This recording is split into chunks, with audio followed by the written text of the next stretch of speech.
Welcome to Taking the High Road, a special show dedicated to the trucking industry, primarily around the confluence of recruiting, retention, and compliance.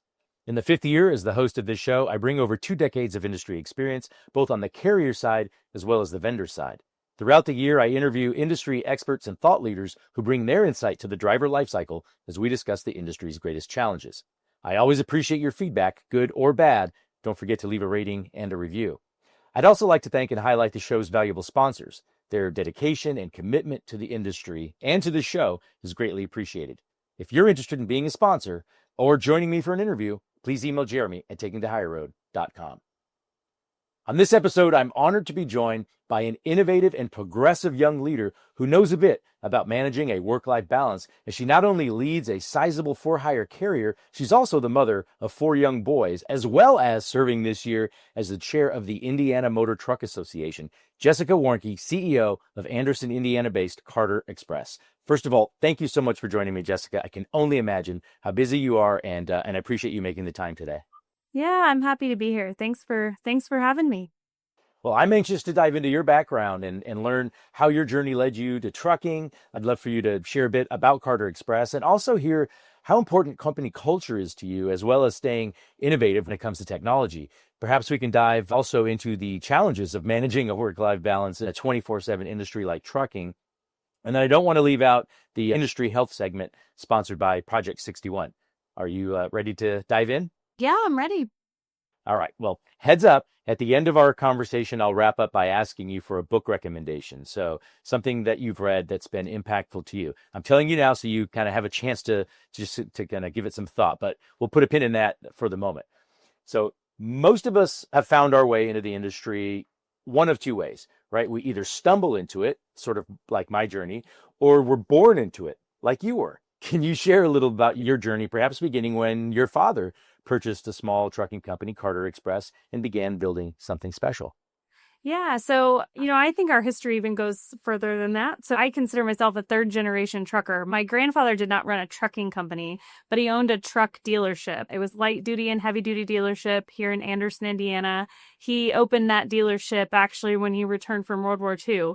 Side story, he had a poker game on the Queen Elizabeth boat ride back from Europe and won a sizable amount. So he used that and sold my grandmother's car to start his dealership. So we've had our roots in trucking since 1957 when he opened that dealership.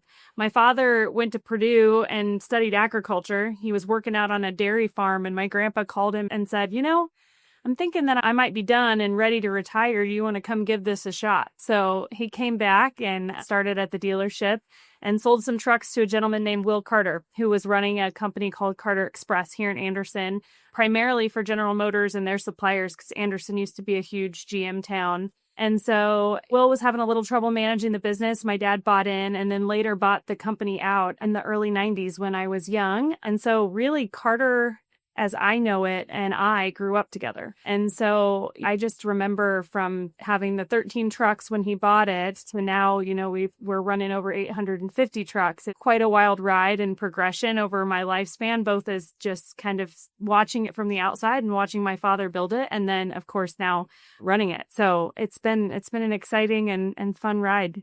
Now, you interned, right, in a lot of different capacities, maybe like during high school and even in college, but you didn't go straight to Carter Express right after graduating. Can you describe what led you back to Carter Express after exploring other avenues? Yeah, so I interned here growing up and served all kinds of different roles, from importing parts invoices to working the driver window to helping get us ISO certified a million years ago.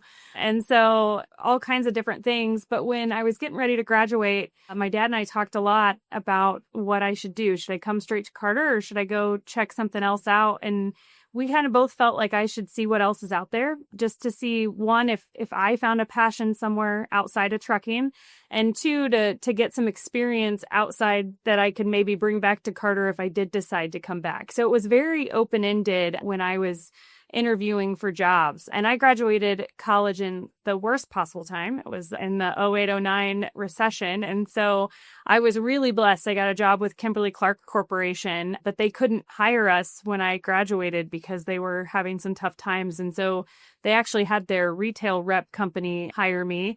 And so my first job out of college was managing 25 part-time retail reps in 3 states. So I went from college graduate to manager and traveling all over these 3 states. But it was sink or swim, and certainly was a great experience for me. And I had several good years at Kimberly-Clark, but kind of knew that wasn't going to be my passion and that I was going to be moving a lot if I stayed with them. And so I decided I wanted to go back to grad school. So I took a winter off. Actually, I taught snowboarding for a winter and studied for my GMAT so I could go back to grad school. And over the summer, before I was supposed to start grad school, I came back to Carter. And I fell in love with it. And I actually decided not to go to grad school full time. I did finish my MBA, but I did it in an executive program at Butler. And so the rest is history, but it's been fun. I've done lots of different things here, worked with lots of different people, and it's certainly a passion of mine, to this industry and the company and the legacy that my family started. Yeah, it's easy if you at least give even just an inkling of your heart to this industry. It pulls you in a really positive way. You recognize, I mean, I can say this because I've been in other industries as well. There's nothing like it. The relationships that you can build. I say this all the time, they last a lifetime. I think I've known you since you ever started coming around, because I remember, by the way, those 08, 09 years, those were really tough. And I remember having conversations with your dad back then about just some of the challenges that the industry was facing, and lots of regulatory stuff, and we were dealing with things on the Hill and certainly things in the state. And we'll dive into that in a little bit. But before we even go down there, can you share just a little just about Carter Express? I'm sure many are familiar. Carter, in my opinion, has one of the best reputations of a carrier, certainly in the state of Indiana. But I know that there are some important attributes about the company that I'd love for you to share with the audience. Yeah, so I mentioned we got our start in the automotive industry, and that's where we've stayed. Over 95% of our business is with automotive customers in one form or fashion. So we work with OEMs all the way down to tier 2 and tier 3 suppliers. And we are primarily based in the Midwest, but we run down into Texas, and our trailers go into Mexico and up into Canada. So we kind of run that USMCA highway, if you will. We've got now just over 2,000 employees, which continues to blow my mind, and 10 different locations and employees in both in Mexico and then up near Canada, not in Canada, but we've got some owner operators that actually live in Canada. So we're kind of spread out all over North America and growing. We're owned, actually, my dad sold the company. And so we are owned by a Japanese logistics company called Logistede. And so we are now a part of a very large global organization, which is also cool. I get to travel around the world as a part of that piece of my job. And we can offer our customers lots of solutions that we couldn't offer just as Carter Express. So we can anything and everything they need almost anywhere in the world, which is pretty cool. So yeah, and exciting to do all that traveling. Now, I've got 3 young children who are very close in age. And I remember the days when I had a newborn, a 1-year-old, and a 2-year-old. And that was definitely a juggling act. I can't even imagine now adding a 4th to that mix, because you have 4 boys, right? And they're all, between 2 and 8 years old? Yeah. Yep. 2 and 8. Yeah. I mean, that's just, again, how would you describe the work-life balance of being a mother of 4 young boys, being the CEO of a large for-hire carrier, and then also serving as the chair of the Indiana Motor Truck Association? I gave up the word balance a while ago. I don't think it's a helpful word, because I don't think it's ever in balance, right? Sometimes family has to take precedence and sometimes work has to. And that's just kind of a part of being a working mother or a working parent. And I think the quicker you get rid of this notion of keeping things in balance or everything kind of being perfect in any stretch, the easier it is to enjoy what you have. I think Teddy Roosevelt said that comparison is the thief of joy. And I've finally kind of taken that to heart. I'm not going to be able to be like the mothers that get to stay home and get to go on every field trip and volunteer in every classroom. But that's okay. I get to do different things with my boys. I took my 7-year-old to our driver safety meeting this past Saturday, and he got to see mom present, and he got to watch the different camera videos, and he was asking me all kinds of questions about trucks on the way home. And there's different exposure that I can offer my kids. And I think there's not a right or wrong answer in how to raise a family or how to be a professional. And so if you just decide what works for you and figure out what works best for you, that's all you can hope for. I just try to be as present as I can be when I'm home and as present as I can be when I'm at work. And I think if I can do that's as good as it gets. My team knows that in the evening hours that if they really need me, they can call me, but I'm probably not going to see their email. I'm probably not going to see a text message because I'm going to try to cherish those few hours that I have. And if I need to log back on after the boys are in bed, that's fine. But I do try to maximize the time that I do have. It is not enough, and it'll never be enough. But I think accepting that and working with what you have is the best way to find a balance and some happiness. And so that's what I try to focus on. Less about balance and more about just enjoying the time that I have, because I love what I do at the office and I love being at home with the boys, and I'm trying to maximize both. Well, I love that. It's very intentional, right? The time that you do have when you're in the office, that's your focus. When you're at home, that's your focus, and you're really intentional with the time. And what I love, and again, this gets back to why I love this industry so much, is you can blend that in a way that doesn't feel like it's one or the other. It's both. You're bringing your child, your son to, a safety meeting and stuff like that. I love being able to go to a conference when the kids, before school, I would bring the whole family. Yeah. And the industry embraces that. And the exposure that now they get to the industry, like you, when you were their age, is priceless.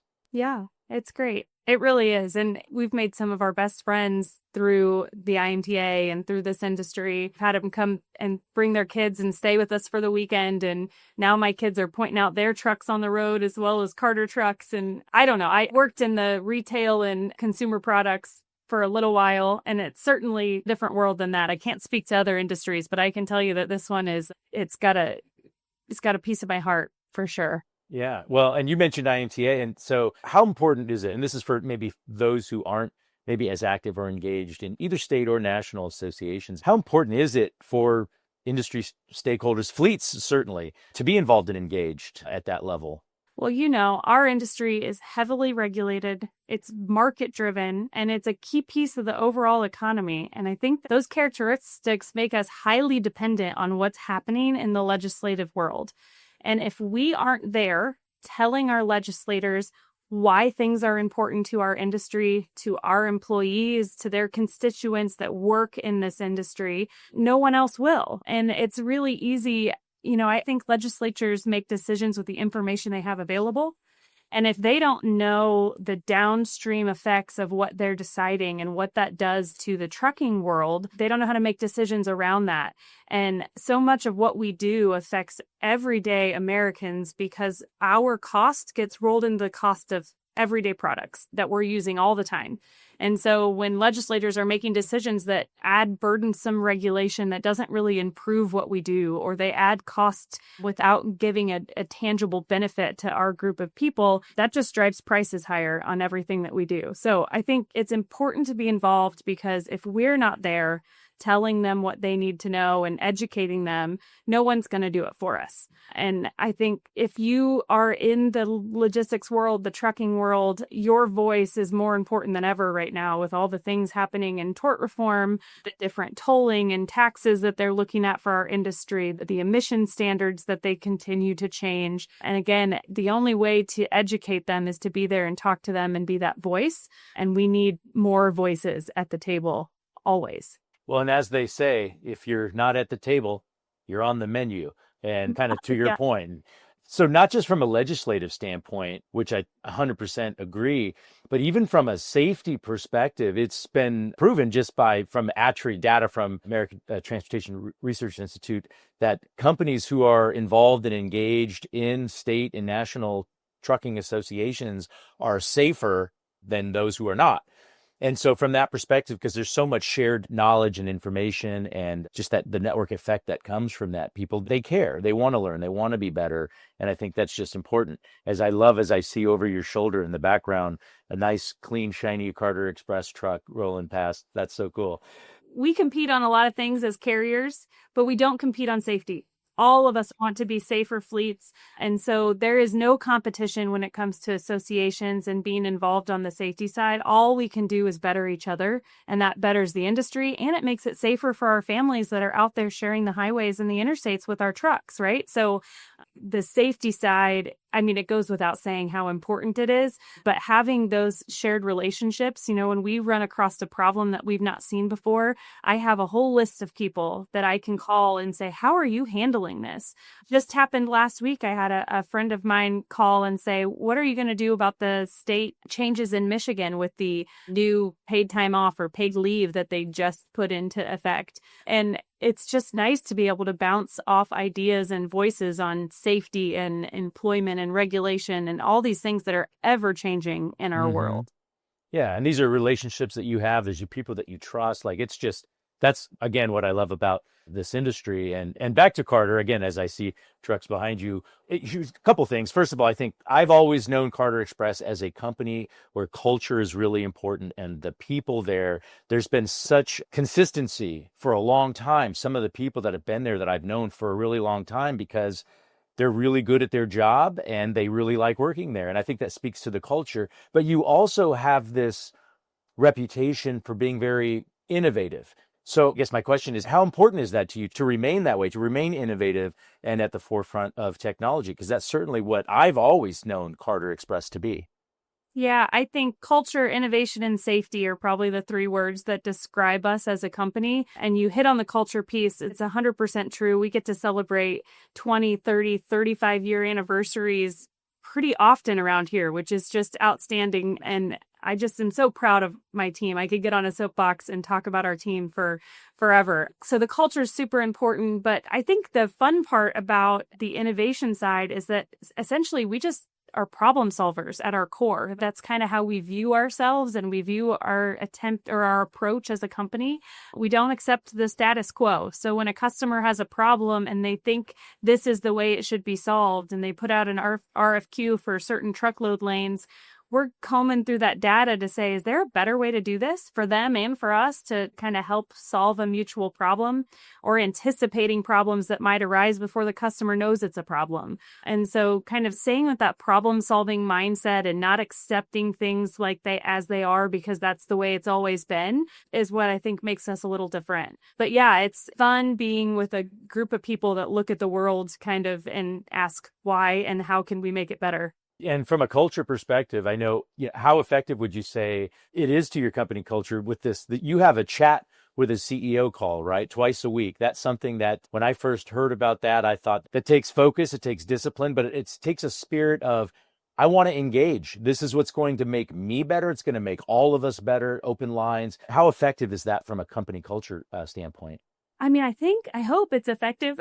It's a little bit selfish maybe because people are my passion. So, logistics is how we do it, but I think that the people are what matter at the end of the day. And I realized when I took this job, I was getting further and further from our people. I just spent so much time in meetings with our parent company and with our leadership team or with our customers that I wasn't spending time with our people like I used to before I kind of elevated in the company. And so I was talking to, one of my colleagues and I was kind of complaining about that. And they were like, well, why don't you just schedule it? Why don't you just kind of schedule time to talk to people? And I thought, yeah, why not? And so when we first kicked off the program, people were terrified. Like, wait, you're going to make me go sit and talk to her? And so I try to make sure they know, like, this is really what it's called. It is just a chat. I want to get to know you. I want to know what you love about what you do, if you love it, and what maybe we could do better. Tell me what we could do better or how we could make your job better. And so it's just really fun. Sometimes we end up spending all of our time talking about their lives or their kids or what they do in their free time. And sometimes we talk only work because they're passionate and they have something they want to chat about. And so every single one is different, but I think it helps, we've always had an open door policy, and we encourage employees to come and talk to leadership. But I think this helps really put our money where our mouth is, if you will. So they know that we really are available if they need us. And so it's fun. I enjoy it. It's a little bit selfish on my part because I get to keep some of those connections that I felt like I was losing. But I do think it makes us a better company because I hear about problems or things that we could be doing better that maybe would have never gotten to me without it. Yeah. Yeah. No, that makes a ton of sense. And I know you're passionate about both, your internal employees, right? And your drivers as well. This is the lifeblood of any fleet, which may be a good segue into the industry health segment, which is sponsored by Project 61. And the question for the industry health segment is, as a fleet owner, how can I best encourage drivers to make healthier decisions on the road? What do you think? Oh, this is a tough one for me because I feel like we've tried a lot of things over the years and nothing's really stuck yet. But one thing that we've done recently, and we tried a lot of carrots and we weren't getting anywhere, I don't think. And so we put in a program that's maybe a little less carrot and a little more stick. But if you're on our health plan and you have one of 3 diagnosed conditions, you are assigned a nurse program that's going to check in and make sure that you do your annual appointment, you get your labs drawn that you need to get drawn, and that you're filling your prescriptions like you're supposed to be filling your prescriptions.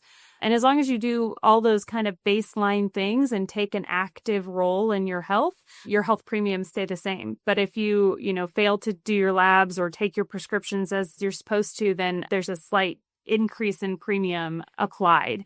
But you've got a year to become compliant with the program and lots of reminders, and the nurses are great and helpful. And so it's still pretty new. I can't speak to results yet, I guess, but I am excited that it's a more active way to take a role in our drivers' health and employees' health. All of our employees are a part of the program. So that's a new program that we're trying to again, encourage that active participation in their health. And, I say this all the time. I could get on a soapbox about healthcare, but I feel like too often we accept what we're told and accept what's thrown at us without questioning it when it comes to healthcare. I mean, it's the only thing in the world that we don't shop for. Like, you would never go to a dealership and pick out a car and then say, okay, well, I'm going to drive it off the lot. And then in a month, you bill me what you think I should pay for it. Right? It's ludicrous, but that's how healthcare works. And so, again, we encourage our employees to try to take a more proactive approach to their health and ask questions and find the right providers. And we've got a nurse navigator program that helps them kind of answer some of those questions about what facilities should they be going to. And, we pay travel if, say, they need a knee surgery and the best place to get that is a state away. We'll pay travel to do that so that they get the best providers at the most reasonable cost. But, I think until we as a society even, and it's especially hard in our industry, until we take a look at really what we can be doing to take a more active role in shaping our health outcomes, we're going to continue to be at the mercy of big hospital and insurance. And pharma. Yeah. Yes. Yeah. Yeah, absolutely. And I love that you are getting involved in saying, look, it's almost like playing the role of an assistant manager. They are the manager of their life, of their health, but you're an assistant. You're saying, here, let me help you a little bit. And if you don't do this, you don't want to demote them necessarily from manager of their health, but you've got to be a little more stern, because at the end of the day, it's their life and they are much more than a driver, much more than just an employee. You want them to be healthy. And so I appreciate that. You want them to have a happy life after driving, right? And I think so often driving takes such a role in their health that their retirement years are maybe not as enjoyable as they could be. And I think, the premiums for smoking, for tobacco use has been very common practice for a long time, right? This is the same concept as that, saying that, okay, you've been diagnosed with these conditions which are lifestyle driven. And so if you take an active role in bettering your lifestyle and bettering your health, your premiums stay the same. But if you refuse to do so, it's similar to a tobacco premium, right? In that we're going to try to encourage you in a different way, in a financial way, to maybe take that active role. So again, it's not a super common practice and it's still pretty new to us, but I'm hoping that, like you said, being that assistant manager and kind of giving them another reason to think about it drives some better lifestyle choices.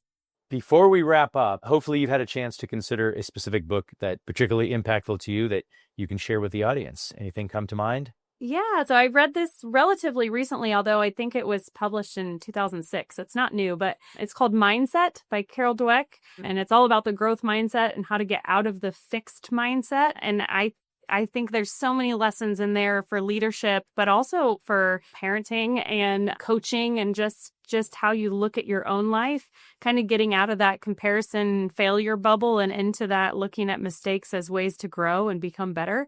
And so it's a good reminder that we get to choose how we look at our lives and our decisions and what we want to make out of our lives, and we're not the victim of circumstance. And so it was a nice reminder of that. So I read it recently, and I think it's a good one. Yeah, I love it. You're the second or third person that's brought that book Really? up to me within the last couple of months. It's already in my Goodreads. I haven't read it yet, but I think you've propelled it to the top with that additional recommendation. Jessica, thank you so much for joining me. I appreciate your leadership, your passion for the industry. I love that you're in just such early stages of your journey. This industry will benefit immensely. Oh, I appreciate that. Thanks for having me, Jeremy. This was fun. And thank you for taking the higher road with me. Once again, special thanks to the sponsors of this show. We really appreciate you. If you're interested in being a sponsor or joining me for an interview, please email Jeremy at takingthehigherroad.com. Until next time, thank you for taking the higher road.